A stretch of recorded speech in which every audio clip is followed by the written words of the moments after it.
Continuando con la información de arte y cultura, ayer falleció Chuck Berry, considerado para muchos el padre del rock and roll. La leyenda murió en su casa en un área al oeste de St. Louis, esto en Estados Unidos, a los 90 años. Su influencia fue determinante para el género, pasando por grupos como los Beatles y hasta los Rolling Stones, hasta prácticamente cualquier grupo que se hiciera llamar de rock and roll.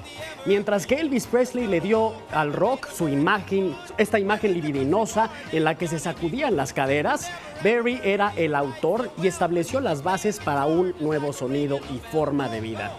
Él dio vida a clásicos como Johnny B. Good, Sweet Little Sixteen y Roll Over Beethoven. Vamos a escuchar un poco acerca de esta gran leyenda.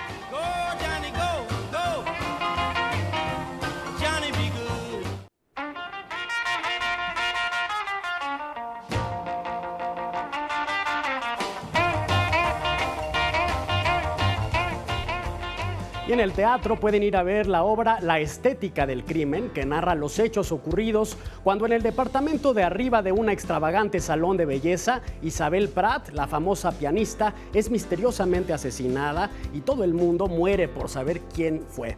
Y la respuesta, ¿sabe quién la tiene? Pues el público que asiste, quien será el principal testigo de este interrogatorio y elegirá al culpable.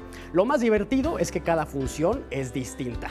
Se presenta de viernes a domingos, esto es en el Teatro Fernando Soler. Hasta aquí la información de arte y cultura. Regreso contigo, María.